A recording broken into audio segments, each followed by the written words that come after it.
All right, welcome back to the podcast here. I'm so humbled to be your host, Mike Cunningham, National Sales Manager, or the Smales Manager, whichever one you want to call me, here for Gill Athletics. And I am super excited. We just got done with an awesome pre-interview, and that just means it's going to be, we're going to have a lot of fun today. I'm just going to predict that right now. So help me welcome the head coach of Wayne State College in beautiful, extremely long east to west Nebraska, Marlon Brink. Marlon, how are you, sir?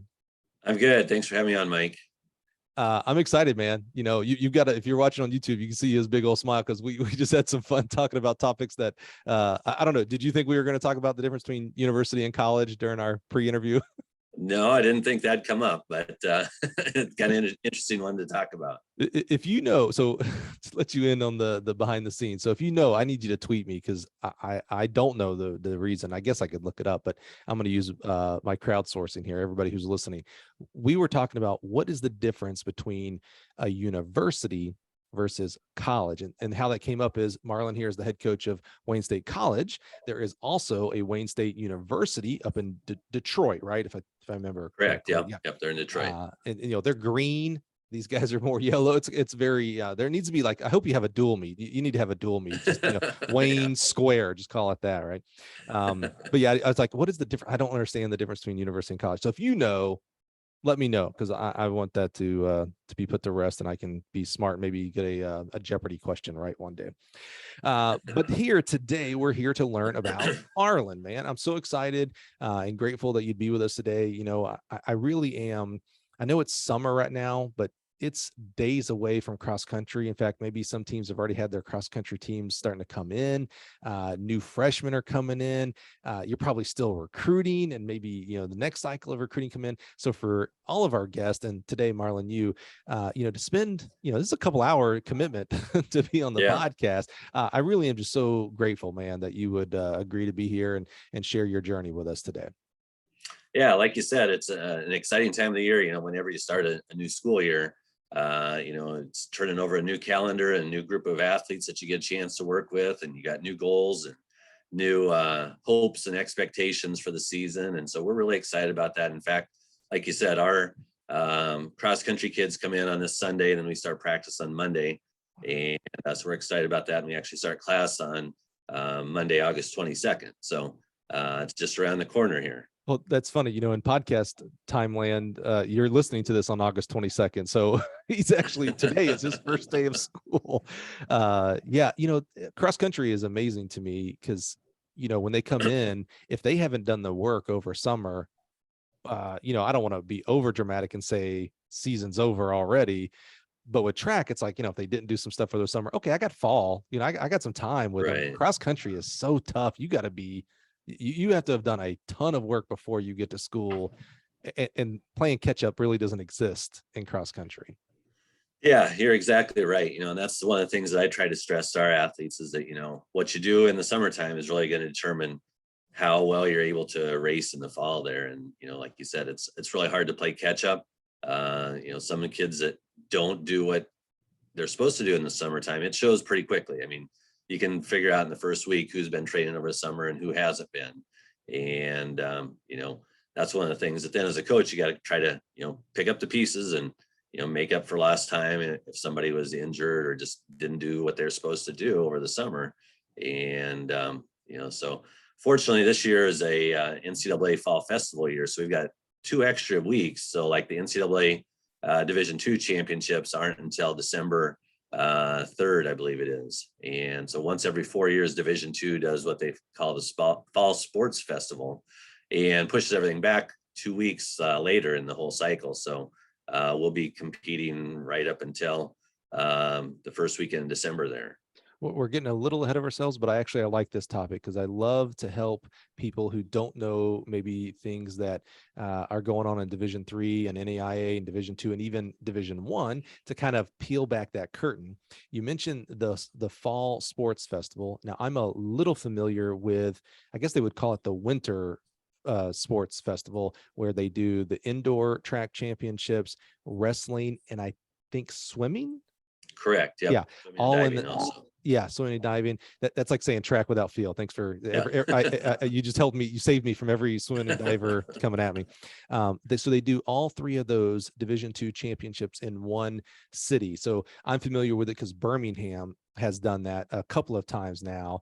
And so Crossplex, which I'm from Alabama, so I consider that my home track. So, Crossplex has done the track portion. They're obviously, oh no, they probably did the swimming as well because they have a natatorium.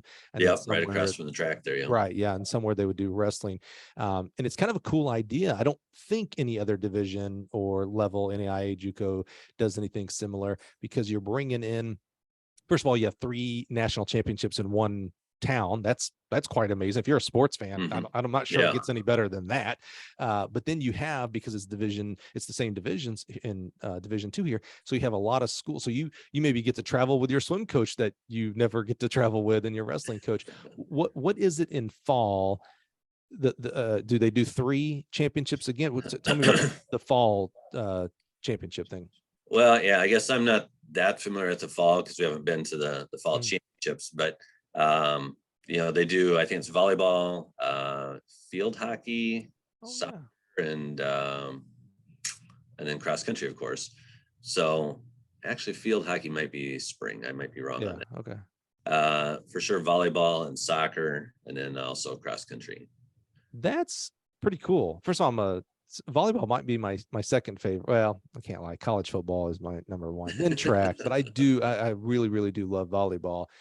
So again, that opportunity to have those teams together, and then soccer, that's like I said, I just think that's super interesting. I think it's super awesome for the host city because it brings even more. Like I have, and I'm sure I stole this from somebody. I'm sure I heard this somewhere, and I've now just adopted it that it's my idea. I truly think there is a way to do, and I'm gonna use Eugene, where don't send me hate tweets because you don't like traveling to Eugene and all this stuff. Marlon, if you hate Eugene, don't yell at me here.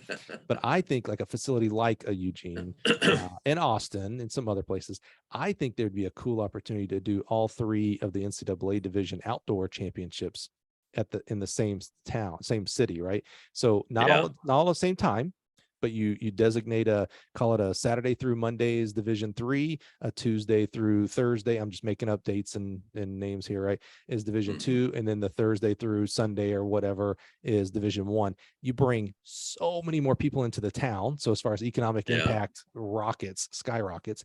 Division III folks get to stay maybe and see what Division II and Division I's about, and Division I gets to come early and maybe see, I just think the cross-pollination and almost like this Division II sports festival, you get you talk about Tracktown USA.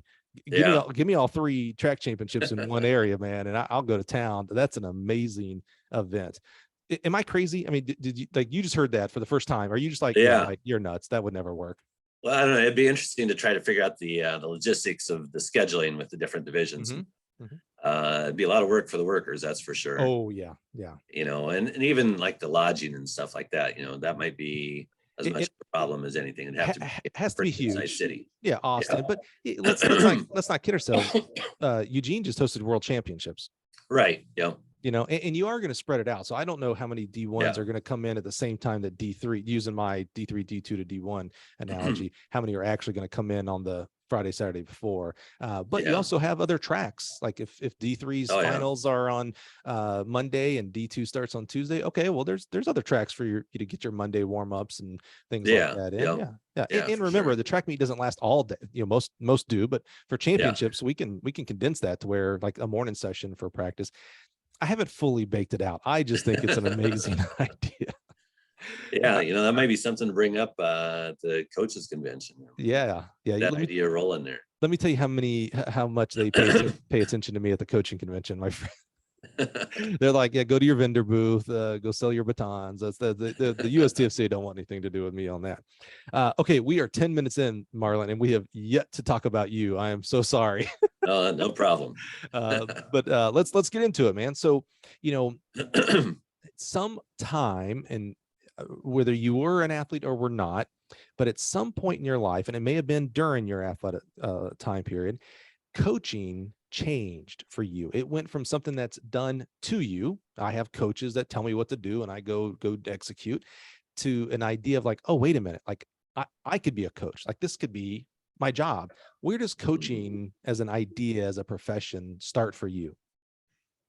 Oh man, that goes way back. Excuse me. Actually, I was born into a family with my dad being a coach. He was a cross country and track coach at the high school level. And so from the time I was born, I was always around cross country and track. He was a high school cross country and track coach for 37 years. And so I just grew up around track and field. I remember as a little kid getting out of school occasionally to get to go to some of his track meets and, travel with him on the bus. And, when he'd have a home meet, I get to be at the home meets and stuff like that. So, that was really my first exposure to track and field and cross country. And, as I was getting older into junior high years, I thought I want to be a football player, not a cross country distance runner. I always kind of joke with him now that, I always thought that, cross country is kind of for wimps. That doesn't go very far anymore. But, then once I got into it and really started to enjoy it as a high school athlete, I fell in love with it. And then I went to college and competed for 4 years at an NAI school, Midland Lutheran College at the time, and had a really good coach there, Jim McMahon, who's unfortunately since passed away, but he was a big influence on me. And I didn't really realize at the time then that I wanted to be a college coach. I was a business and accounting major, and kind of had that idea from the time when I got into college. My dad had always told me, he's like, if you want to make any money, don't go into coaching and teach. Which, smart dad. Yeah. So I followed his advice, and but I got out then and started to work in the business world. I was working with the FDIC as a bank examiner up in Sioux Falls, South Dakota. Did that for a year, and I'm just realizing, I can't do this the rest of my life and be happy. And so that was kind of the point where I decided I had to do something different with my life, and decided to go back to school. I thought I was going to be a high school teacher and coach. So I went back to South Dakota State University up in Brookings, South Dakota, and decided that I'd get my coaching endorsement and certifications there to go on and be a high school cross country and track coach, and also a teacher. I want to teach like social studies and maybe business classes as well, since I had a business background. And so while I was there, I also had the opportunity to be a volunteer assistant at South Dakota State with Scott Underwood, who was the head coach at the time there. And they had a very successful program at SDSU, the Jackrabbits. And that was when they were still Division II, before they'd made the jump up to Division I. But got a taste of it there, and then through an assistant coach there, Tom Henderson, who knew the guy as the head coach at a new school or a new program that was getting started, Mount Marty College at the time in Yankton, South Dakota. They just started up a program. They're looking for a cross country and distance coach. And Brent Erickson was the coach there at the time. And so I went down and interviewed, and fortunately for me, they're willing to hire me. And I also got to be the residence hall director in one of the dorms there. So that helped to make ends meet, which as a starting coach, you're always trying to go from a volunteer assistant maybe up to a lower paid part-time assistant or whatever the case may be. But I was able to make the ends meet there. And then he accepted another position after a year. And so then they asked me if I want to take over as the head coach at Mount Marty, which I said yes. I wasn't really sure I was quite ready for it. But, it just worked out. And with a young program, we had a small team. We didn't really have any facilities. We didn't have an indoor track. We didn't have an outdoor track. We shared with the local high school. We were able to go to an indoor track during the winter season over in Vermillion, South Dakota, which is 30 miles away at the University of South Dakota. And they were gracious enough to let us practice over there a couple days a week, even though it was like 6 a.m. We were able to get some workouts in, and we're able to build up kind of a nice little team there and have some success, and just really started to explore the whole process of becoming a head coach and what all it entails. And I started to realize that there's a lot more to it than just going to practice every day, all the paperwork that goes with it, the recruiting. And let's pause there, because I think that's an important topic, and definitely we want to explore that, because I think that is, I love how you said when they offered you the head coaching position, you're like, yeah, I'm not sure if I'm ready. And the fun exploration to have there is, well, how do we get assistant coaches ready? and I know you don't know the Mhm. job until you get in the job, but there could and needs to be, maybe some better development there. But also what led you to still take that plunge, So, but let's pause that for a second, because I'm interested when you're back at South Dakota State. So you go and do this bank FDIC job, which, I mean, there are very important, boring jobs out there, but thank God people do them. This sounds like one of those, like, I'm sure it was necessary, but that sounds that sounds a little painful. This bank FD, because what does FDI stand for? Federally Deposit Insured something? I don't even know. Yeah, Federal Deposit Insurance Corporation. Yeah. So what did that even? I mean, that sounds like where you just type in away. Basically, we were auditing the books of the banks. We'd go down the basement in their conference rooms, and you'd sit in there and you'd go over paperwork and just trying to make sure that everything lined up the way it was supposed to, and that the information that they're reporting to the FDIC was correct and accurate. And it was kind of interesting, but at the same time, you got to travel a little bit, throughout the state of South Dakota and a little bit into Southwest Minnesota. But it just wasn't something that I could see myself doing and enjoying my life. And like you said, thank goodness there are people out there who are willing to do those kinds of jobs, because you want to make sure that your money's where it's supposed to be. That's right. Well, but at the same time, it just wasn't me. I mean, it wasn't fitting my personality and what I really enjoyed doing. I love the imagery you gave us about growing up and your dad. 37 years as a coach. I should have your dad on the podcast. That is amazing. That's awesome. Shout out to your dad. But I had this imagery as you're telling that story of just like little Marlon looking up to dad, and dad's out there maybe with his whistle and his clipboard and his stopwatch. And you're just like, man, that's me. Like, I want to be dad, Yeah. Like that. I just love that imagery there. I don't know that imagery continues on to someone who is a bank FDIC job, that, the son sees their dad going and working on ad machines, like, man, I want to do that. I want to pour over spreadsheets, So I just love that imagery of you just like watching dad, and like, all right, I'm gonna do that. Oh, I saw how you did. Okay, I'm gonna do that. Yeah. I love that, man. That's pretty special, actually. I really, really do love that. So you had that growing up. Obviously, that's a big influence on you. Dad gives you, he gives you the proper advice, I would say. I wish it wasn't. And what I mean by that is that statement of like, hey, if you want to make money, don't go into coaching. He's right back. Here's what's interesting. He was right back then, and he might be right today. As a coaching advocate, I hate that. I'd love it to be like, oh man, yeah. You want to be rich, you go be a track coach. And then it's so hard to get into because there's so many people that are trying to do it. Like if you want to be rich and be a singer, like you could be right. Like, singers make a lot of money, really good ones, so, but it's hard to get to that level because so many people are trying it. Right. Like I want an American Idol for track coaches. I want it to be that kind of competition. Right. But I wish it wasn't that way. But there was still, so you went on and you're like, okay, because money's important. We sometimes want to separate that from track coaching and be like, yeah, but I do it for the passion and I do it for the kids. And that's important, but you can do that and make a proper living to help support your family, your friends, yourself, your retirement one day. Let's not get it twisted. Again, go back and listen to Bush Exnator's podcast episode here on the show to hear about what he talks about. Like, hey, we don't pay coaches enough, so you have got to make the money when you can, or you'll be paying for it when it's retirement day.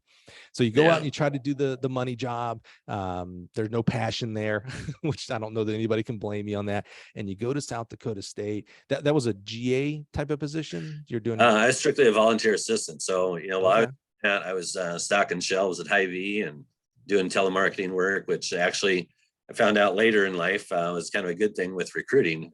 Get told no a lot of times when you're a telemarketer, just like recruiting. And so, I was doing it strictly for free.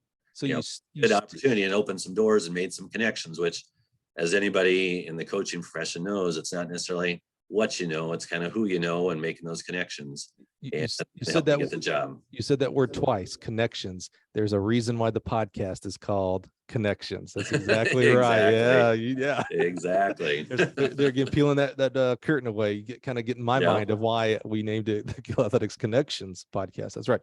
So, but even there at South Dakota State, you're going back and you're getting your teaching certificate and coaching certificate. You still had, I'm going to call it an out. from coaching? Like coaching still, Mhm. now you're actually doing it. You're kind of putting some things into play that you saw dad do. You've got your mentors, your now mentors at South Dakota State. You're learning from them. You still had okay, yeah, I'm gonna go become a teacher. I mean, that's, you can be a teacher without being a coach. I'm Yeah. gonna go back into business in a different way. I'm not gonna go to a dungeon and pour over bank statements. But you stuck with it. What do you remember? Was there an athlete, a workout, an event, something? Was there the spark that was like, oh yes, this is the right way for me. This is who I am. That's a good question. I don't know that there was any one particular athlete that made me think that, but I just knew when I was there in Brookings at South Dakota State that it just seemed right to be doing the coaching. I was given a little bit of responsibility. I mean, I was the lowest one on the totem pole there.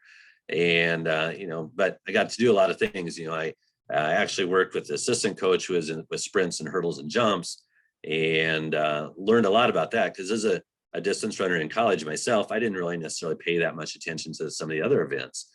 And so I realized, man, I've got a lot to learn if I want to be a college coach. And so that was a great experience for me to get a chance to go to all those practices and kind of see, how they were running their practices and doing things. And we had some good athletes, that were going to nationals and being All-Americans and things like that. So I think that kind of caught my interest a little bit when I could see, how things are being done. And, like I said, there was a lot more to it than just, showing up to the meets. It's all the practice and time that goes into it, which obviously I was aware of from, being a high school and college athlete. But at the college level, when you're the coach, then there's even more of that goes into all the planning, the preparation, hosting meets, things like that, making travel plans and all that. And I like the variety, I think, of it rather than just one job the whole day.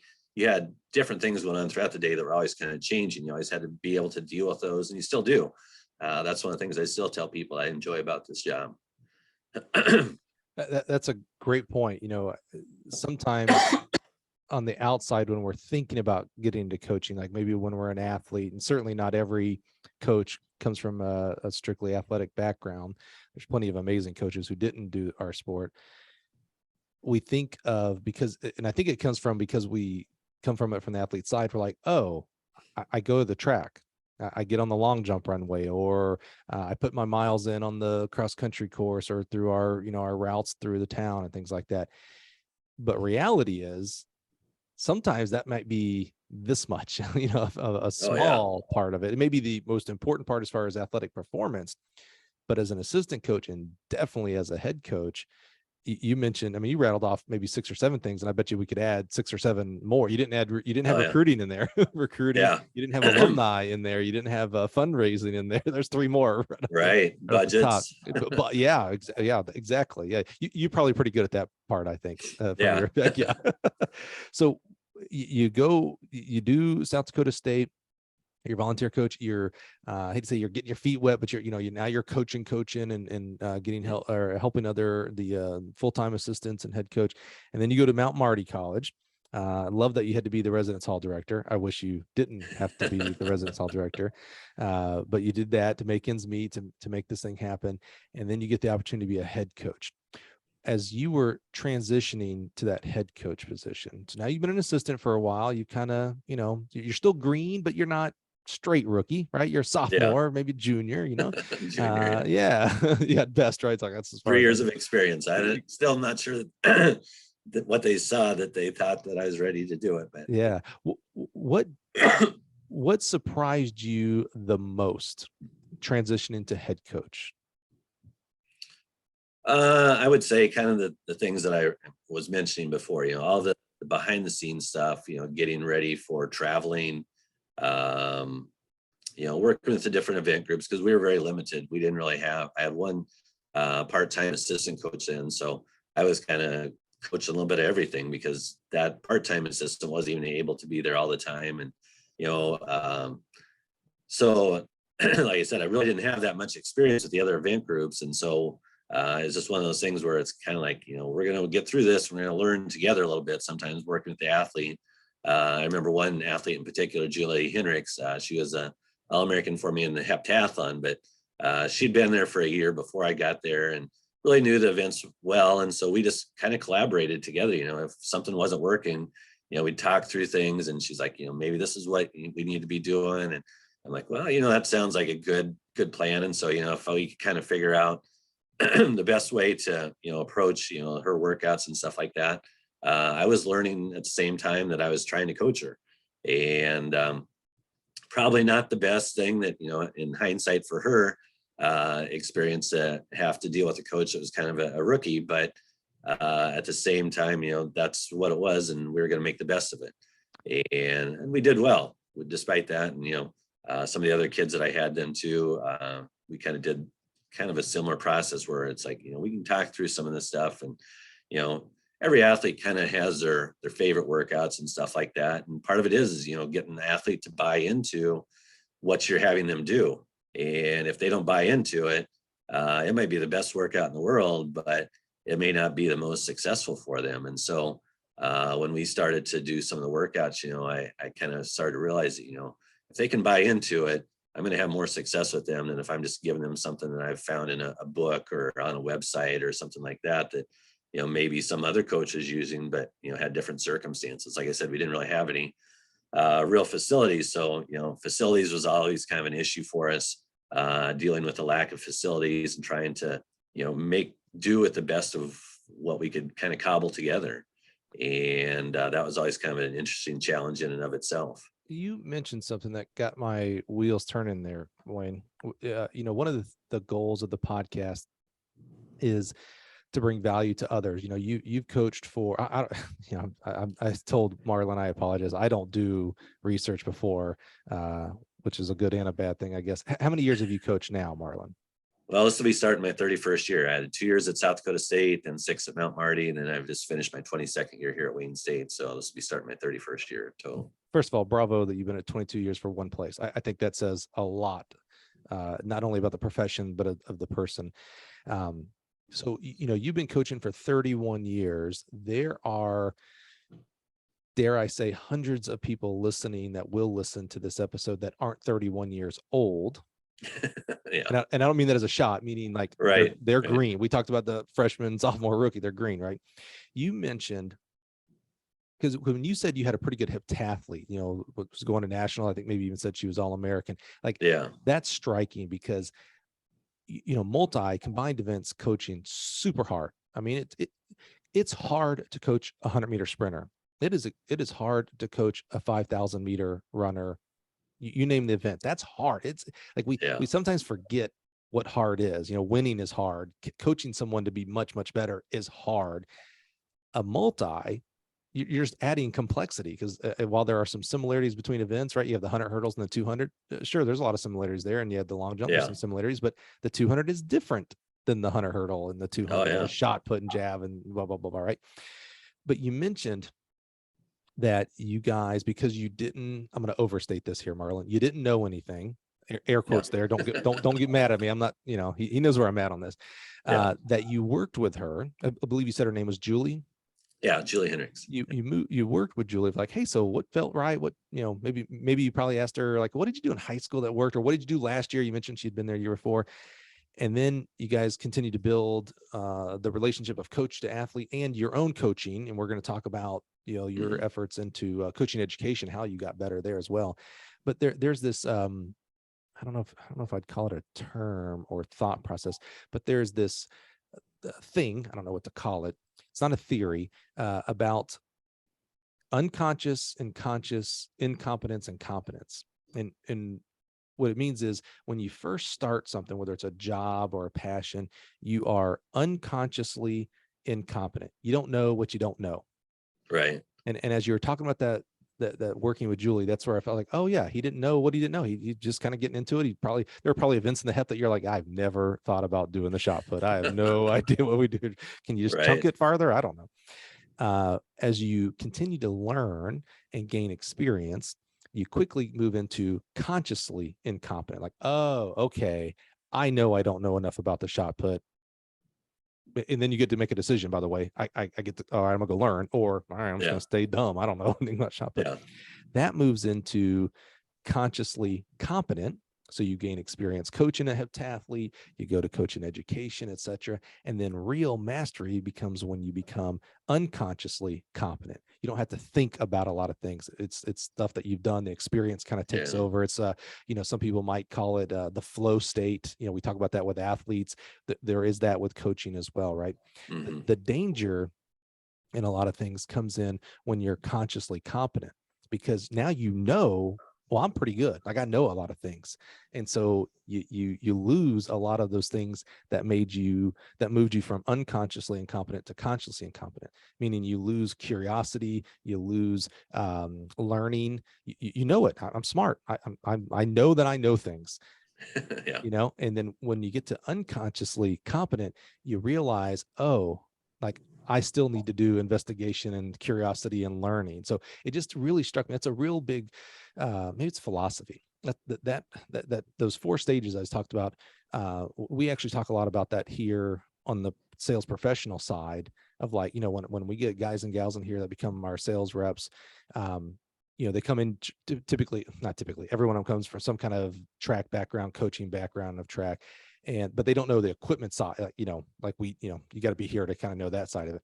But then, fairly quickly they learn, they go out and watch our guys make hurdles and pits, and you become pretty, like, I can consciously say I know more about hurdle design than you do, Marlon, and you probably know a lot. You've been around for a long time, right? But as I have become, and as we become unconsciously competent, we can get real quick to when a customer calls in and says, hey, I'm looking at hurdles. And we just start, well, let me tell you, I'm the smartest guy in the room here, Marlon. Let me tell you all about hurdles. And you're like, yeah, I just wanted to know if it went to 42. Like, I don't care about all that other stuff. So you have to be real intentional of, like, hey, I need to shut up. I know a lot, but I don't know what Marlon needs to know and wants to know. Right. So it just struck me there as the coaching side of that. Like, you were very like, oh, I have no idea. So let me talk. Some coaches in the competent conscious might have been like, hey, Julie, I'm going to tell you, I know this was your favorite workout. That don't happen in my program. Yeah. Hey, I know you think you need more shot put work. Guess what? No, we're going to do all sprinting because it's this event, etc. The really good, like, mastery type coaches, this is what struck me about it. They coach as if they don't know anything. That's a huge overstatement, but they ask the athlete, they'll talk to the athlete. They have their way of coaching. They've been doing it for a long time and have coached All-Americans and maybe Olympians and what have you, and improved kids. But they're always like, hey, so what'd you do in high school? What worked for you? What didn't work? What do you like? What do you not like? Yeah. It just really struck me when you said that about how you I'm gonna call it attacked the coaching of Julie, of like, man, I don't know anything. So, hey, what worked for you? And let's, I know some stuff. So let's make sure, it's the right things to do. That's amazing. Have you ever, as you look back now after 30 plus years of coaching, to that beginning time and think like, oh man, like I can't believe I used to do that, but in a good way. Like, man, I need to get back to that. Maybe I'm too strict now or something. Do you ever reflect back on the beginning years? Yeah, a little bit. There's some things that I look back on now and I kind of realize, that really didn't make a lot of sense as far as what I was doing at that point, but that was kind of where I was at with my, like you said, the learning curve.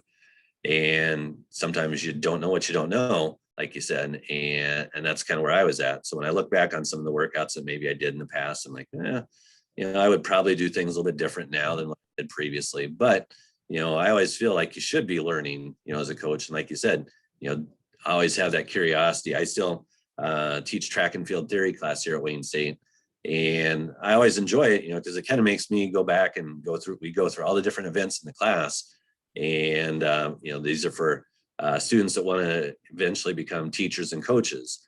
And so we're trying to give them a general overview of everything. We talk about training theory, the event itself. And, I still find myself curious and interested.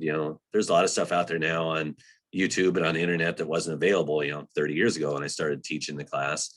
And so, there's new ways to teach things and just the terminology that you can communicate to the students there. And, hopefully when they go through that class, that they can kind of pick up some things that, if they become a coach, they can kind of use in their toolbox to work with, and work with the athletes in that way. Hopefully they can have some success as well as a coach down the road there. So, I think as a coach, you always kind of need to have that curiosity and that willingness to learn. I've always thought that, once you get to the point where you feel like you know it all, it's maybe time to retire. Because you don't know it all, by the way. You can Right. retire, but Yeah. You never get to that point where you really know it all, because there's always new things that are, right. 30 years ago, training was a little bit different than what it is now, in whatever event group you can pick. And so, I just think that you always have to try to be evolving as a coach and making yourself better. And, like you're talking about the coaching education schools, we were talking about that in the pre-interview. I went down to the USA track and field level 2 schools when I first started out, and I had Boo as one of the mentors that was there, and also Dan Paff and some of the other great coaches that people are still talking about to this day. And I was really fortunate that I got to attend a week-long school, listening to them every day, talking about their theories and their philosophies on things. And you don't really realize at the time maybe how much that's kind of shaping you as a coach, and you get that in the back of your mind, and you can pull from that then in the future. And I think the coaching education is a great thing, and would really recommend it to anybody that's especially young coaches are getting started out. What better way than to pick the brains of some of the best coaches. And the more you can pick up, everybody says you're always kind of borrowing or stealing ideas from other good coaches. And if you can pick up 1 or 2 things at a convention or a seminar that you go to, that's going to definitely help your program, and then hopefully you can, input that into being able to help your athletes. And so even when I go to coaches conventions now, that's what I am always kind of thinking, saying like, what's 1 or 2 things I can do that might just kind of help make our program a little bit better. And at its core, coaching track and field, and almost every job, by the way, I don't know about the basement bank thing. Maybe that's an exception here, but at its core, coaching track and field is a people profession. So right. I truly believe that even if you do get to some Zen state where you know it all, let's say we just stop learning on how to coach track and field, and so whatever is quote unquote the best way to coach whatever event is it, right? You're still going to have different people coming into your program. You're going to have different body types, different training ages, different motivations. You're going to have to coach those people differently in one form or fashion. So it's always going to evolve. Exactly. Now, Marlon, I'm fascinated with coaching education a lot because I saw how it affected my coaching career. I've been here 16 years. I'm catching up to you. You've been there 21. I'm catching up at 16. But I know what coaching education did for me. And when I say for me, my athletes, how much way better they got after I did my level 2 with Boo Schexnader as well, man. So we're in a big group, but still a very select group, Marlon, us Boo guys. But when you did that level 2, and it's intense, right? Especially your first one, the week long. I don't know how they don't necessarily do it the same way now, but it's a week long studying all the training theory and biomechanics, and especially if you didn't come from that undergrad background, it can be a little bit of a struggle. And then you get into your event group, and you know who the teachers are. Like, oh man, Boo and Dan. Like, there's a little intimidation of like, I think I should warm up this way for my athletes. But you still have, after level 2 happens, and and it's just tidal wave of information, right? So you need some decompression, and then you need to put it in practice. You still have decision to make of, okay, I've been doing this thing X, but I learned that I really need to maybe be doing more of it Y. And sometimes ego, bad ego, I remember we talked about here on the show, ego is not bad. Bad ego is bad. Bad ego can tell you, but that doesn't work here. I've had success doing it the X way, so I'm going to ignore the Y way. What was it? How did you battle that? There, sometimes those thoughts come in even when we're not going to do them, but we talk to ourselves. Sometimes we talk to ourselves worse than we would ever talk to anybody, in our own head, for crying out loud. How did you overcome any kind of like, but at Mount Marty College, it ain't going to work because of whatever, add 100 excuses in there, right? How did you overcome and actually start adapting your coaching philosophy and style after doing, that level 2? I would say it was just kind of a melding process, of kind of, like I said, there's 100 different excuses that you come up with why you would or wouldn't do it. But one of the big ones that we really struggled with was facilities. We didn't really have an indoor track. We didn't have an indoor track, and the outdoor track we were sharing with the high school and stuff. But, it was trying to make things work with what we had, and then trying to figure out, okay, this is what you should be doing with your philosophy as far as like volume and intensity, and trying to incorporate that into it. And those are some things that I knew a little bit about from my previous experience at South Dakota State, but hadn't really had a chance to incorporate into my own practice planning. And so, once you get a chance to kind of write your own workouts, it becomes a lot more personal to you, I think. And it just is a lot more meaningful. I mean, because the athletes in and what their tendencies are as far as like their work ethic, their injury history, their overall attitude, towards training and everything. And so I think you use those things with what you've gathered through your coach's education, and try to meld that all together to make the best program that you can that's going to be successful. Like I was saying before, you can have the best program, but if the athlete isn't buying into it, then you're going to, I think, struggle a little bit with having the fullest amount of success that you could.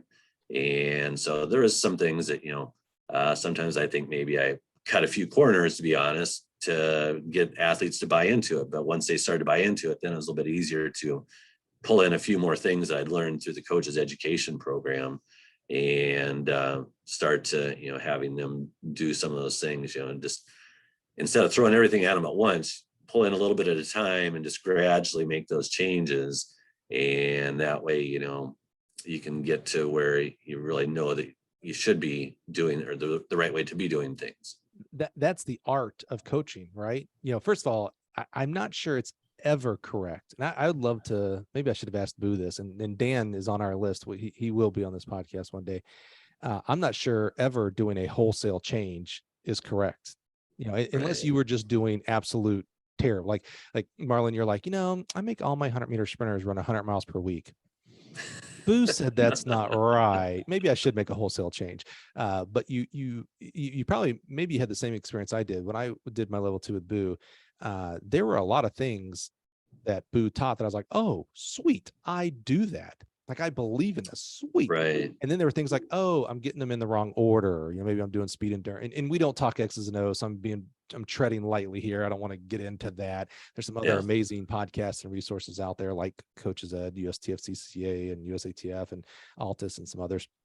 But then there were some things like Boo's like, oh yeah, I also found this successful for our jumpers. And I was like, oh, I don't do that at all. And I see why he's doing that.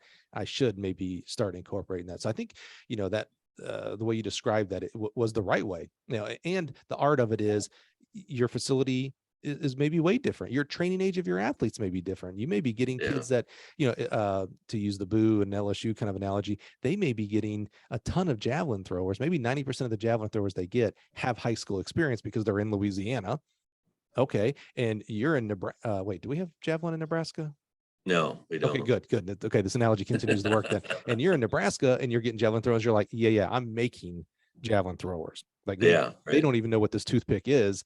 So I can't be doing necessarily the same things right off the bat. So I think you explained, gave the example of the art really, really well there. I think you nailed that. Yeah.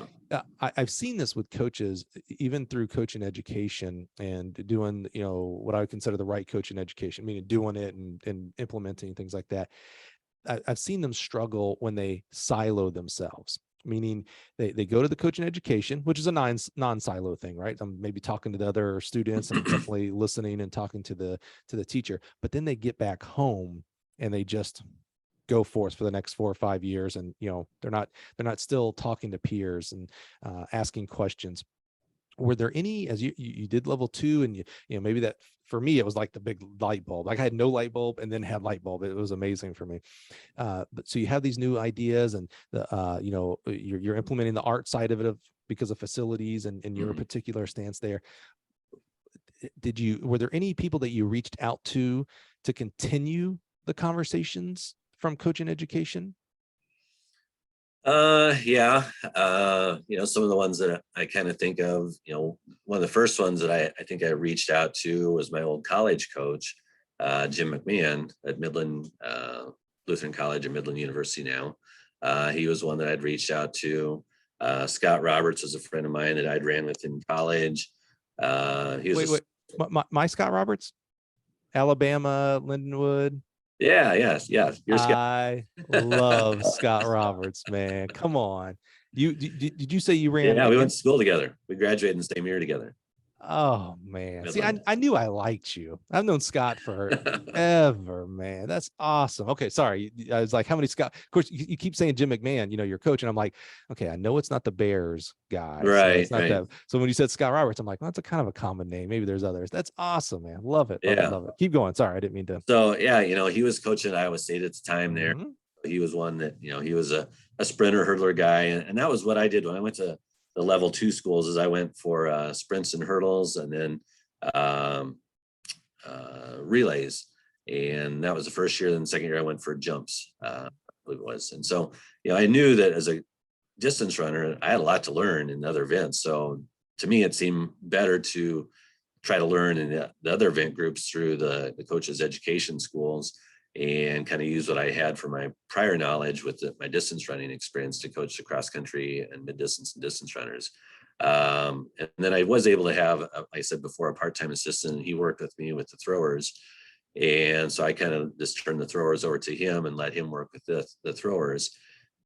But yeah, you know, Scott was another one. You know, Scott Underwood at South Dakota State. He was a guy that, you know, I'd learned from the 2 years I was there, but has continued to be a resource and a mentor. So yeah, and I think, you know, you're always talking to other coaches when you're at meets and stuff like that. That's kind of one of the neat things about track and field, is you got some downtime in between events, and so you can talk to other coaches and kind of pick brains and stuff like that. And I still, you know, try to go to as many seminars and coaching education schools as I can, you know, when time allows for it. So still trying to, you know, learn all the time, you know, and find new ways. It's a little bit easier now with the internet. You know, back in the 90s, there was no internet really to go to and listen to podcasts and pick up information on websites and stuff like that. I mean, it was just so new. But now there's a lot more information that's, you know, at everybody's fingertips, and it's just a matter of whether you take the time to sit down and dig into that. You know, some of it's great and some of it's not so great, but that's one of the things as a coach you kind of have to go through and figure out, you know, what really makes sense here and what's logical versus not so practical. I mentioned those 31-year-old and younger coaches that are listening right now. I mean, Marlon, they have no idea how easy they have it. Not only for the ease of availability of resources, as you mentioned. You know, I could literally, I could probably go on YouTube right now and find a clinic topic or presentation from Boo right now. Like I'm fairly confident I could probably find that, right? Back then, like you know, you predate me a little bit on coaching. The oldest I can remember as far as like, you know, coaching resources besides USAT. In fact, back then, I think that's all we really had was USATF level 1, level 2, level 3 wasn't even really baked that well from my experience.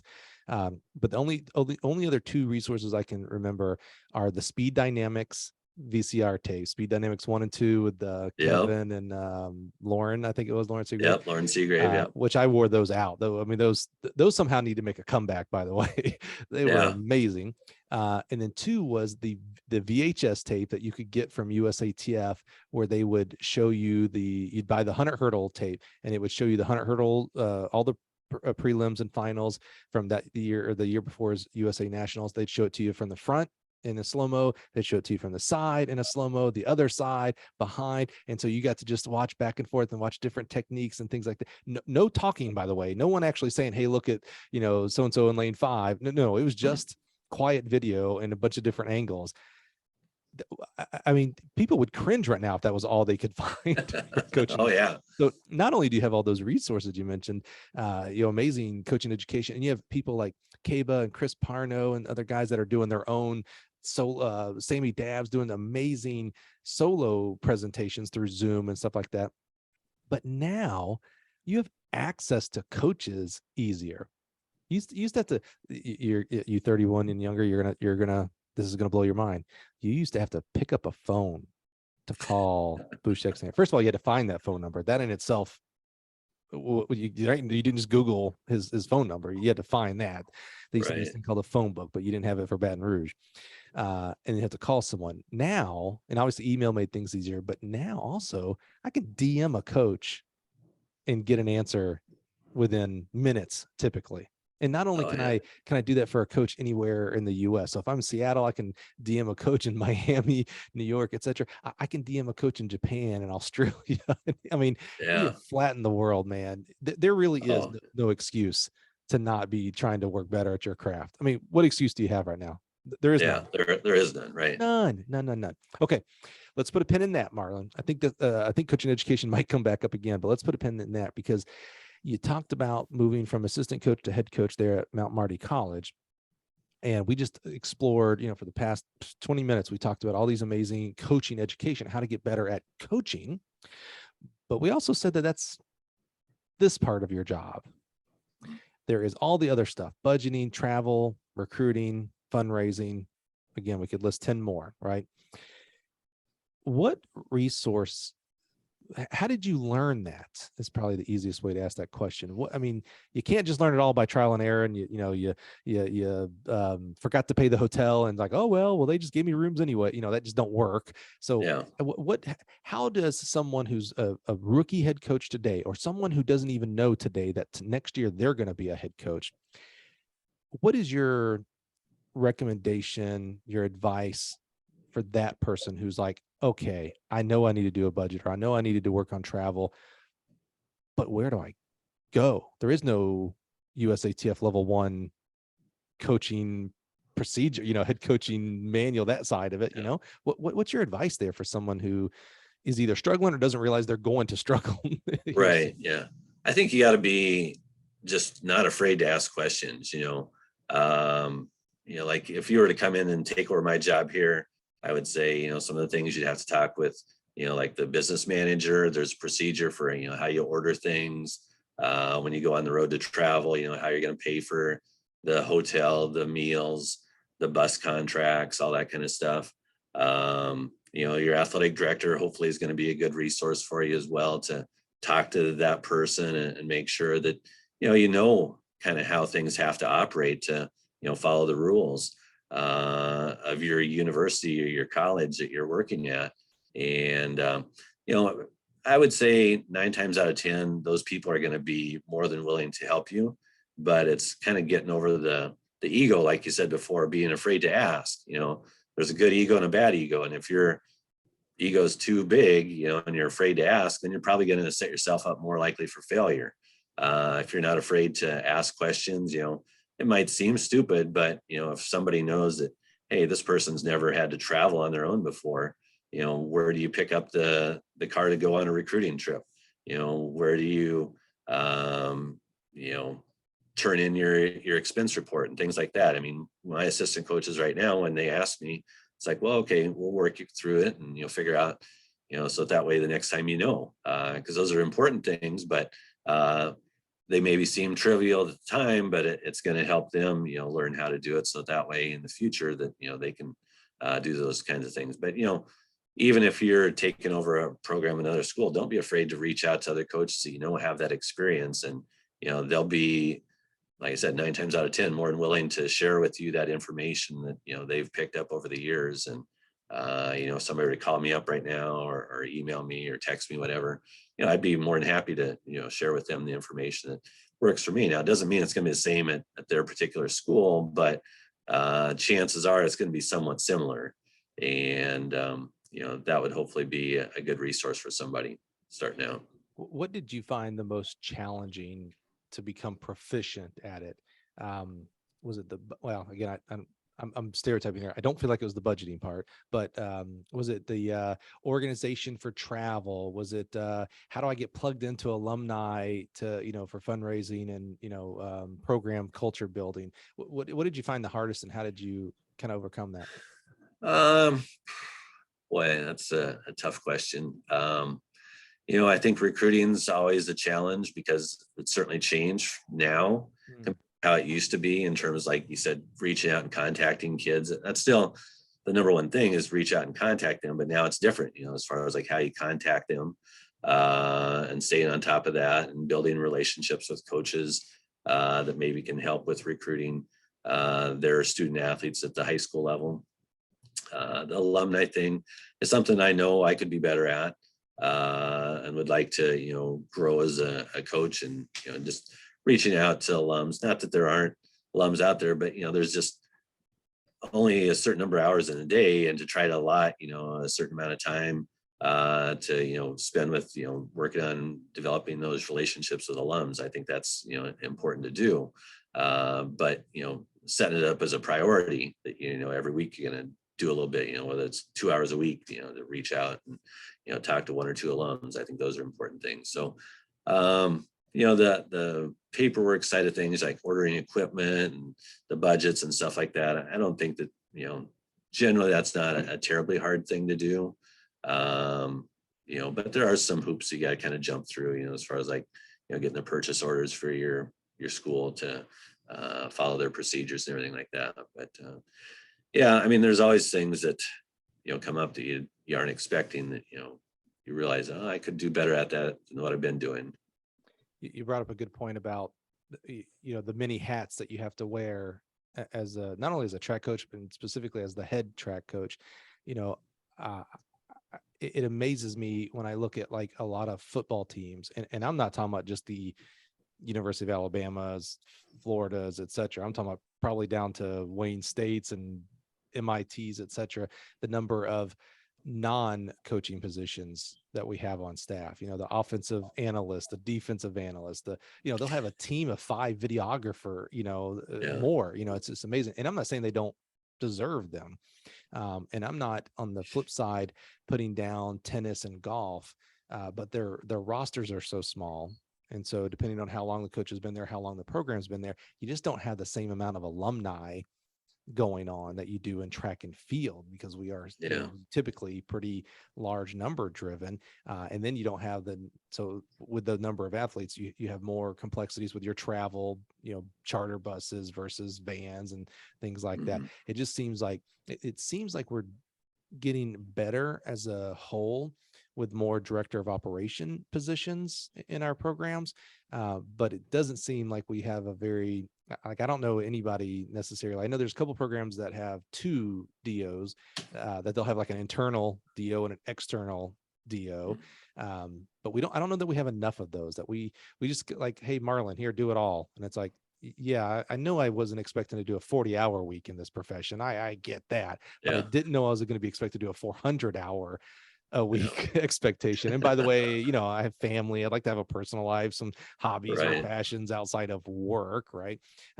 It's just tough, man. And it's not fair. It's not even like, I don't think it's fair. I know it's not right. And it's not sustainable as a whole for careers. Yeah.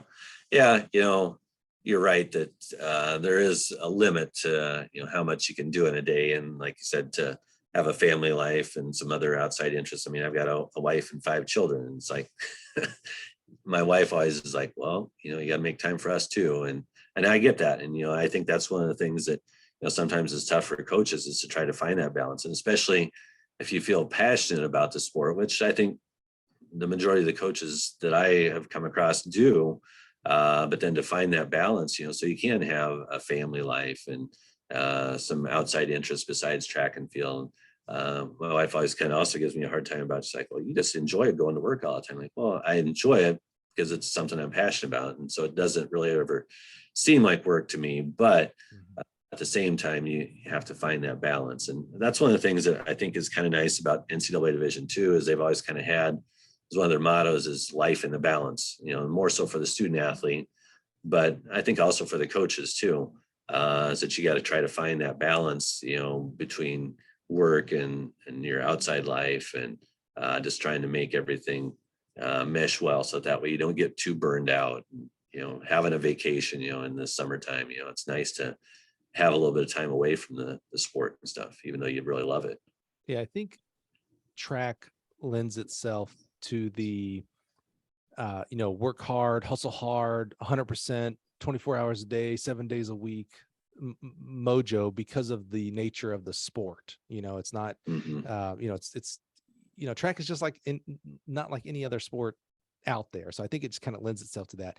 And I love, I think what you're describing there, when your wife says, like, you just like going to work, and that's awesome. Like, we should all, like, weirdly, maybe not weirdly, I'm an office guy, basically. I enjoy going, like, I just got off vacation there. It was like, oh, you're back. And I was like, man, thank God. I was like, I love being back in here. It's a people profession, though. Like, I get back here and I get to do this kind of thing. I didn't get to do that Yeah, on right. vacation, but and I love that. When you say, Marlon, I have a passion for track. I have a passion for the athletes. I have a passion for my program. I love track and field. That's awesome. I love that, because the opposite would be devastating. You're like, yeah, you know what? I show up. I do my job. Nothing wrong with that. It's a job, for crying out loud. You're supposed to be a human first, not a job person, right? Like, that's just devastating, right? Yeah. I'm always way more impressed with coaches who tell me, yeah, you know what my passion is? My family. Maybe, my faith, maybe, charitable, volunteering, helping people. And then, yeah, for a profession, I'm a college track coach, or a high school track coach, or a high school teacher. And I absolutely love doing that. Thank God that that's my profession, but it ain't my family. It ain't my faith. It ain't my servitude, Right. things like that, man. So I can't imagine, with 5 children, Marlon. I have 2, and I am overrun. We're man on man. I got 2. I got me and my wife, and we still can't do it. They beat us up all the time. 5, you were playing zone, my friend. It's unbelievable. And by the way, you telling me that a coach's wife, your wife, and a mother of 5. God bless her. I know you're listening right now. God bless you. Because first of all, he can't do what he does without that. But your kids, I mean, just unbelievable blessings to you guys for that. But yeah, I can't imagine a world where having 5 kids, and even being a track coach, and it's, quote unquote 24/7, 365. And it's certainly, that's a slight exaggeration, but slight. You got 5 kids, like, you have to be involved in their lives. Like, I don't know how you could not be, because mom can't do it all. It's superhero she is. She needs her partner and dad to be involved. How do you, I don't like necessarily the term work-life balance, because I'm not convinced it actually should be a balance. I think life should be the 80 and the work the 20. Use it for its mean. It needs to have a paycheck so you can support the children and their dreams, Right. and your wife and you guys' dreams, and your parents. That it's a huge ecosystem here, and her parents. Yeah. How do you handle that? How do you handle 5 kids, not knowing their ages, but they're going to be all the way into, maybe they're a little bit more self-sufficient, to, boy, you got to drive them everywhere and be involved in everything, to, yeah, I'm still changing diapers. How do you, I don't want to say handle, how do you do that? How do you live that life of, okay, I got to work, but I get to come home and do X, Y, and Z. But in the back of my head, I sure could be writing workouts some more. I could be drafting this email newsletter for the alumni, or, I still got to book the hotel rooms for next indoor. How have you handled that successfully? I'll assume successfully, because you're still here and you're talking about them. So Yeah, well, and to give you a little bit of background, like you said, my wife, I think she's been the one that's really held it together for us. She's a high school teacher. She teaches chemistry. So, I mean, we're both and in the she's smart. education Wow. background. Yeah. And our oldest one, she's going to be starting college here actually next week. And then we've got a 16, 14, 12, and 10-year-old. So, I mean, they're, like you said, they're older now to where they're kind of self-sufficient to a certain degree, but at the same time, when they were like 10, 8, 6, 4, 2, and newborn, it was a lot of scrambling all the time. But it's one of the things that we've enjoyed, and we've been blessed to have 5 kids, and and to be able to be involved in their activities. It's, I think, different at the Division II level.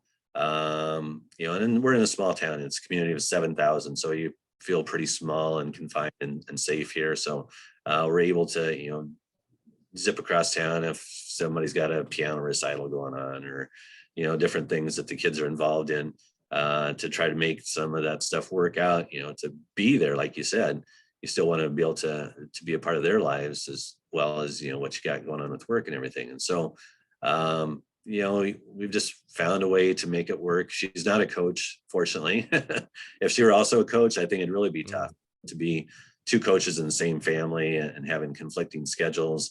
I think it would be really tough. So I'm really fortunate from that standpoint that, she gives a lot of her free time to, help raise the kids. And, I'm always kind of impressed when I go to like the Hall of Fame banquets at the USTF CCCA conventions, and you hear the candidates are getting inducted in there. They talk about, how their spouse was really influential and critical really to making them be able to have the time to be successful. And I just think that, I've kind of been in that same boat where I've really been fortunate that my wife has been supportive of me and been able to help us do the things that we want to do as a family, but then also allow me to have some time as a coach to, do what I need to do and want to do. And so I'm just really blessed, like I said. Well, again, more shout outs to her, because again, being a teacher, teaching was hard, yesterday. Today, I don't know how they do. We live in a community where we have several teachers in our community, and so I have 11 and 8, so we're right in the thick of class. My kid starts middle school, junior high next week and whatnot. Just loving and blessing them, because it's so hard. I mean, God bless. It's so hard. So shout out to her for being a teacher as well. I'm not sure what's harder, teaching or coaching, to be real. Actually, I do know teaching's way harder. I think I was going to say, I would say teaching also. Yeah, maybe it's may not. I think my faux pas when I said I'm not sure is because of the hours of coaching that I know goes on. Yeah. But day to day, yeah, I think teaching for sure. So, when I think about our high school coaches who are teaching and coaching, oh yeah, it's like, oh man, yeah, superheroes, you. Yeah, and I saw that with my dad, growing up. I mean, he was, teaching and coaching, and so he'd be writing workout plans in the morning before school, and on the weekends, he'd be going to meets and stuff like that, or during the week, and so you didn't always see him all the time. So, like I said, going back to my background, I kind of knew what the hours and the work involved were going to be, more than just like you said, it's not a 40-hour a week job. It's about as many as you can squeeze into hours a day, minus a little bit of time for sleep and eating. Yeah, I was gonna say, to make sure you grab a meal there. Yeah. Well, Marlon, let's fast forward. You mentioned Wayne State here now in Nebraska for 21 years, 21. 22. 22. 31 total. We start my 23rd. 22. Yeah.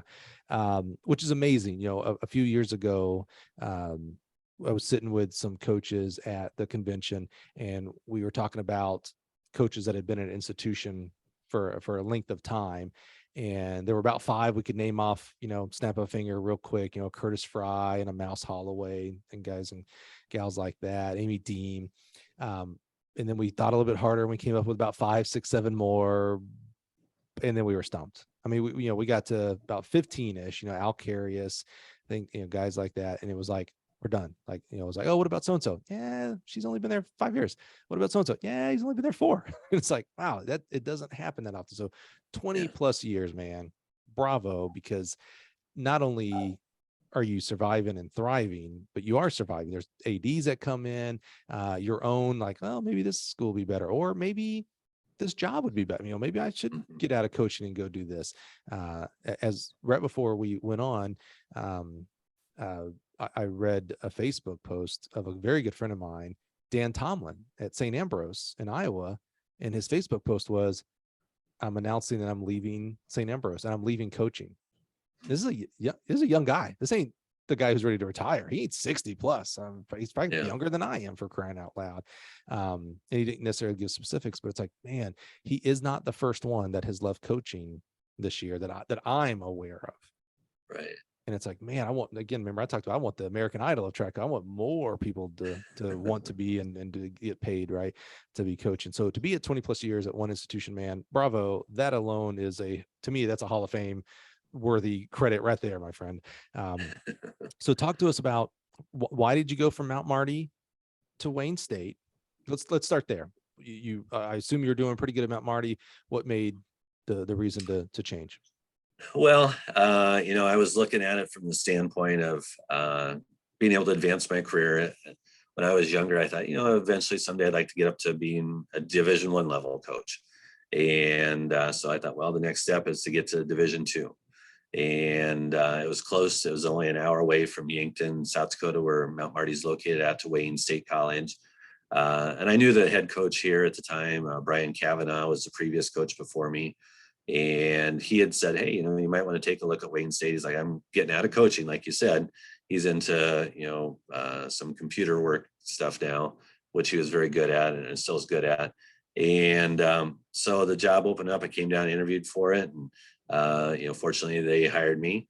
When I came here, though, the facilities weren't in great shape, to be honest. But we did have an indoor track. We had an outdoor track. Wasn't in great shape. It was an old black asphalt track. But the president we had at the time, she was talking about, she's like, we're going to make some changes. We're going to upgrade and do some things. So I thought, okay, we'll see how this goes. I'll stay here for a few years, and then maybe I can kind of use this as a springboard into, maybe a Division I level job or a better Division II level. Not really knowing really what Division I was all about, or even Division II so much at that time, other than my little experience that I had for 2 years at South Dakota State. So I came here, and things started to change. We got a new outdoor track. We resurfaced our indoor track, did some things with that, and started to have a little bit of success with some of the athletes that I was recruiting here. And it's a nice location for both myself and my wife. It's about 100 miles to my parents, 100 miles to her parents. So from that standpoint, it was a good location. We knew we wanted to have children, and kind of be able to have them close to grandpa and grandmas and stuff like that. So, there's a lot of things that kind of tied into it. I was from Northeast Nebraska. And so from a recruiting standpoint, I knew the high schools, I knew a lot of the coaches, knew the athletes and things like that. So it made it a good transition for me that, I wasn't going into a totally different area to try to start, developing those connections for recruiting purposes. And, so it's worked out well. And, just have really felt like, it's a good school. And I always tell our recruits now that I wouldn't have stayed here as long as I have if I didn't feel like it wasn't a good school. And so, academically, they do a great job. It's a very affordable school, which in this day and age, cost is a big thing. I'm looking at my daughter that's going to school now. Actually, she's going to Mount Marty, which is kind of funny and kind of ironic, but she's going into a nursing program, which they got a great nursing program there. But my point is that, you're looking at costs, a private school compared to a state school, that's huge. And, I think here it's not such a big school that you still can't have a small private school type of atmosphere, but still not have to pay the private school cost. You can pay the state school cost, which is great. And so there's a lot of things that have kept me here at Wayne State College a lot longer than what I ever thought I was going to be here. Yeah, I was going to ask, first of all, it seems like there's a ton of advantages to going to Wayne State. I love that. I love that it was a positive for you and your wife at that time for, building your family and having family closer. It's always critical. As much as you may not like in-laws and family, they're critical. Trust me. Speaking from experience there. But I also assume maybe you got paid more and you maybe didn't have to be the residence hall director to make. Right. Yeah. Good. All right. Good. That's awesome. One of the things that you have today, Marlon, that you didn't have then is perspective and experience, right? You had no idea what the next 20 plus years were going to be in the next 20 from now. But now you do. It's 2022. When you took that job, the job you have now, Wayne State, and you took it as the head coach, right? You didn't come in as an assistant. Yeah. So you first day on campus, you're excited. You're going to build your own program. Did you think, and you might have already answered this, but I'm going to ask it again. Did you think, man, I'm going to be doing my 23rd year here one day? Oh, no, not at all. I tell people that now. I never planned to be here this long. But I'm glad I have been, this through, a lot of changes on campus that have all been really good changes. And it's been a great town for us to raise our children in. I've had a great experience with that. And so, yeah, and now honestly, I have a hard time seeing myself someplace else. Sure. You know, sometimes is a little bit of a detriment maybe to say that, but at the same time, you know, this is where I feel comfortable at, and it's where I feel like it's a good fit for me and I'm a good fit for the school, and really enjoy it here. I love to, I don't know if challenge is the right word here, but challenge people. It's like, hey, so when you get a new job or at any point right now, today, write down what you think your life will be like in 10 years. And I mean, like your goals, like, yeah, I want to be, you talked about, I want to be a Division I coach, or I want to have coached Olympians, or I want to be married with children. Write it down and tuck it away for somewhere. Maybe you set yourself an email to be sent 10 years from now, and find out how wildly wrong you are. Yeah. And not because you overshot things, probably because you undershot things. You couldn't even see the great things that were going to happen to you and you to be involved in. Your 20 plus years there have been a positive experience. That's an assumption, but you're still there. So, and Yeah. a bright guy like you would have had other opportunities if you wanted them. So, maybe that 10-year when you got there back in 2000 would have been like, oh yeah, I'll be at Division I, and, wife and I will have, a couple kids, and we'll, blah, blah, blah. And it's like, oh, wait a minute, look what I would have missed out on. Like, look at all the, the championships, the kids, the relationships built, like all that would have been missed out on, man. So Yeah. I love that, kind of that challenge of like, yeah, you think what you think your plans are for 10 years, but guess what? You're not even dreaming big enough, my man. You are, so much more is going to happen for you. Oh That's yeah. awesome. I love it. Yeah. I love it. So a part of that perspective that you have 20 plus years as a 20 plus years as a head coach, 20 plus years as the head coach here at Wayne State, how have you evolved as a head coach? And I don't mean that on the track. I mean that with your staff. So you have assistant coaches now. You've had assistant coaches. I'm assuming that your whole staff has been there 20 years. If you have, I'm about to be blown away. That'll be the most stable staff in the whole world. Yeah. But you've hired people. You've hired GAs maybe, and assistants and volunteers. How have you, this kind of boss part of the job, not just the coaching, but hey, I have to, help assistant coaches become better, and maybe I help them go to other places that are better for them. How have you evolved that relationship, mentor side of the job for your assistant coaches? Yeah, that's a great question. I think one of the things that I've tried to do is try to not micromanage as much. I think when you get that title as head coach, you think you got to be in charge of everything and know everything and do everything sometimes. And you realize that you just can't do that, especially if you're growing your team size, your roster size, and things like that, and just trying to, wear all the different hats that you've talked about before. So, like if I have my assistant coaches do something, I feel like I'm a lot more trusting now than maybe what I used to be several years ago, that it would get done and that they do a good job. My sprints, hurdles, and jumps coach, Travis Cam, he's been with me for 11 years now. My throws coach, Carly Farringer, she's in her third year, but she actually threw for us here at Wayne State, and then was a volunteer assistant for us for 4 years before she left, and then came back a couple of years ago. So she's got a lot of experience with the program too.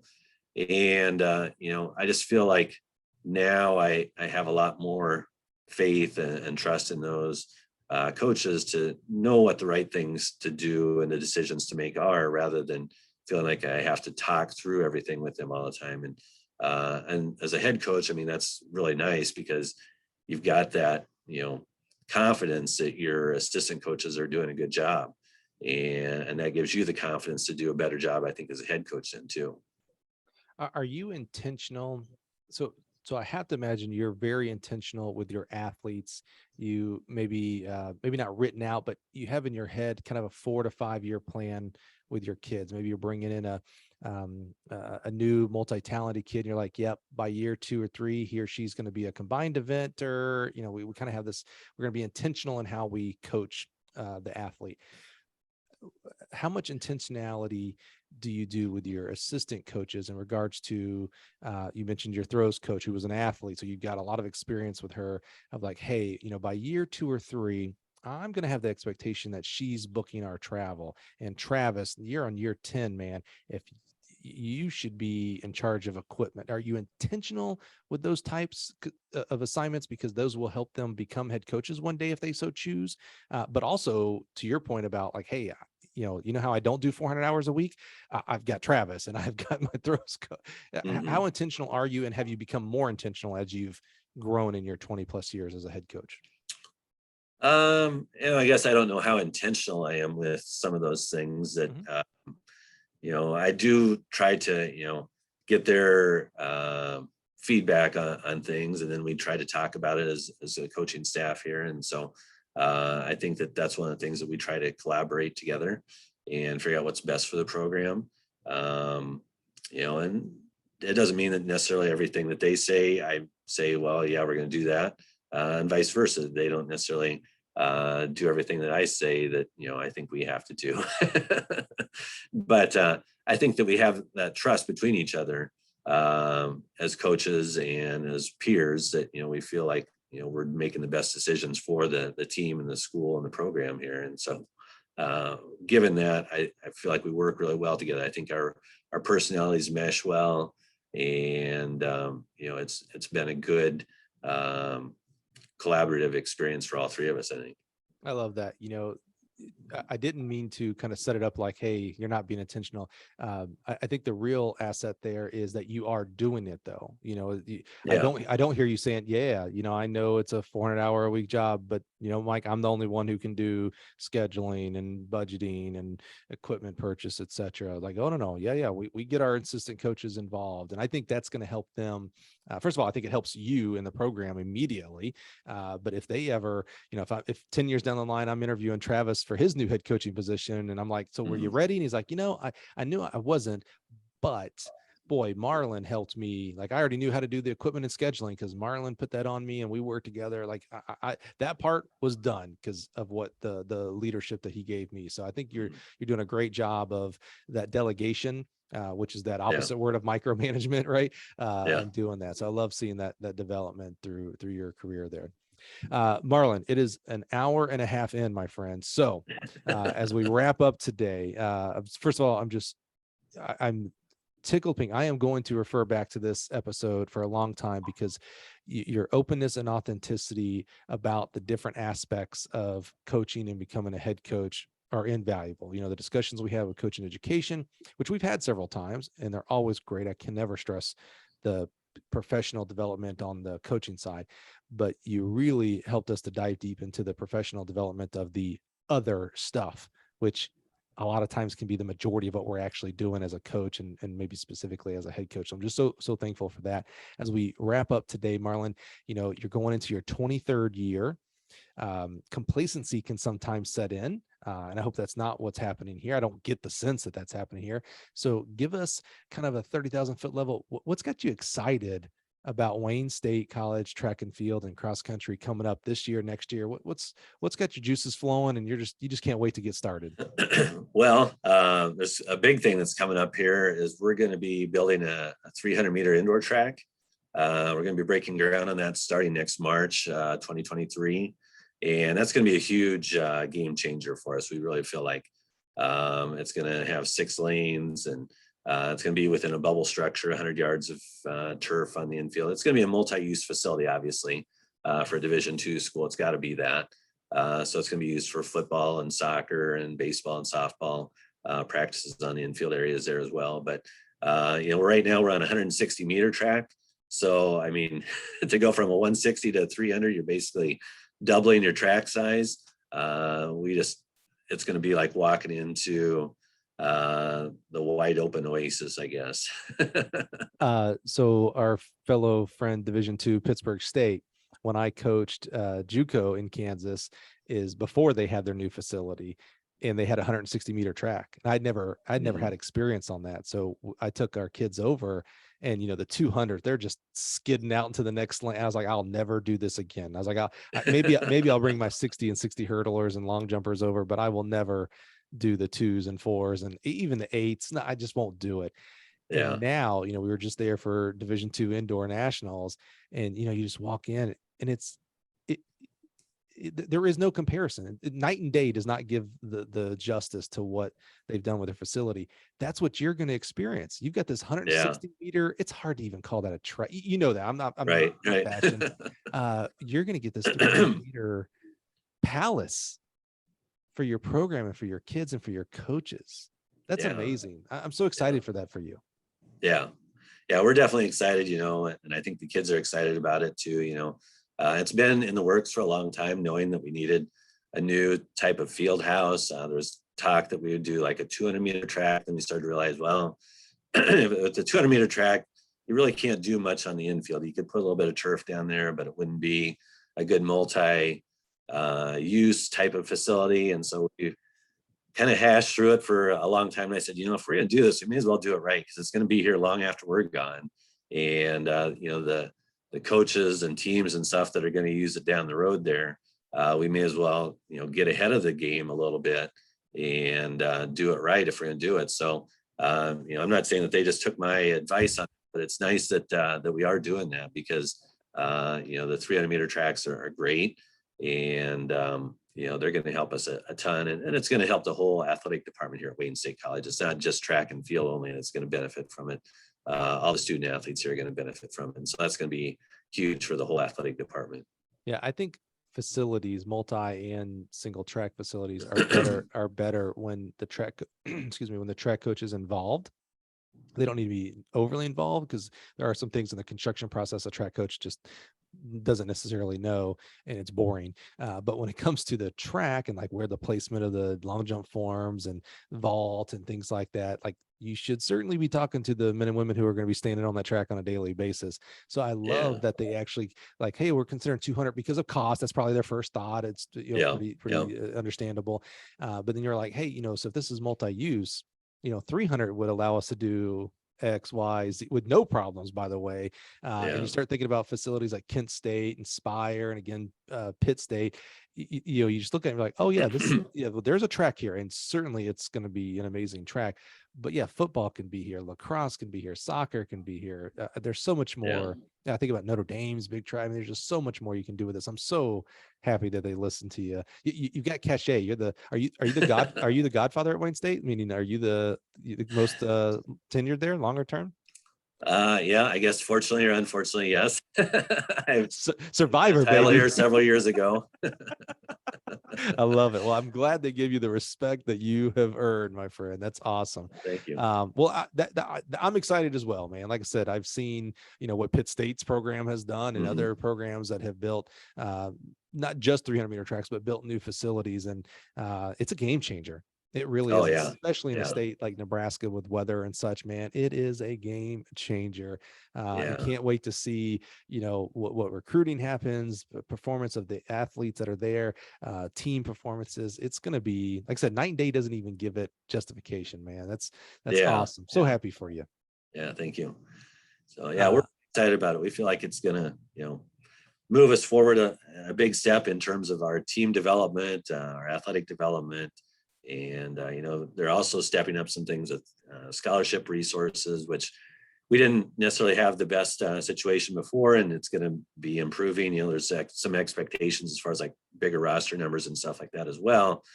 But at the same time, having the facilities is going to make it a lot more possible to do some of those things we couldn't have done on a 160-meter track. Man, our CEO, who was a 4-time All-American pole vaulter for Baylor, so he's a track guy through and through. One of the things I learned from him early in my career here, he has this saying, healthy things grow. And so when I hear things like that, first of all, a new facility, there's growth. So that's healthy. When you're talking about additional scholarship opportunities, that's healthy. That's good stuff. I truly think when I see schools that are adding men's and women's indoor track or adding outdoor track, like we should all celebrate that. Healthy things grow, and our sport needs to be healthier and healthier every day, every month, every year. And so it seems like at Wayne State College, healthy things are growing, my friend. I love it.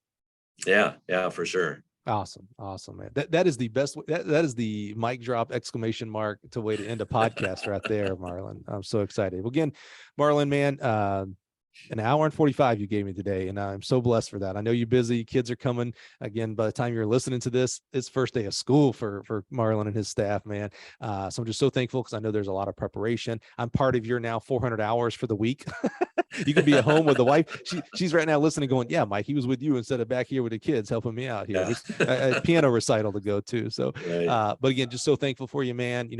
Your journey, which I love about your journey, is it's still going. Like we're writing a book here, and you're on maybe chapter 13 of 20. Like you still got a ton to go here, my friend. I can't wait to, just continue to track along, and, maybe in 10 years when you're celebrating 30 years there at Wayne, that we're going to do this podcast again and just find out like what was the rest of the journey like, man. I'm just so excited Yeah, for you that'd and be your awesome. program. Yeah, man. I love it. Marlon, thank you again, man. Really do appreciate You you. And bet. appreciate you guys listening. Again, I am just always humbled that you would give me and us here at the podcast and at Gill Athletics your time and attention. This, as I was telling Marlon before we hit record, I realize this is not an easy podcast to listen to. It's a minimum of an hour. I'm not sure how many 1 hour we've done. It's an hour and a half today. It'll be 2 hours tomorrow, 3 hours tomorrow. But our numbers are through the roof right now. The feedback we're getting is through the roof. And honestly, 100% of that goes to guys like my man here, Marlon. This podcast does not happen without the Marlins, Jim Spreckers, Boosh Schexnaders, 168 other guests. He's 169. So I'm just so thankful for your time and attention today. Do me a favor, share it with someone who maybe doesn't know, because this guy's story right here and the rest of our guys and gals we've had here, alumni of the podcast, they got stories that matter and they got stories that provide value. So go share it with someone that could get better by listening to someone's story, and come back next week. We're going to do it all over again. Have a good one.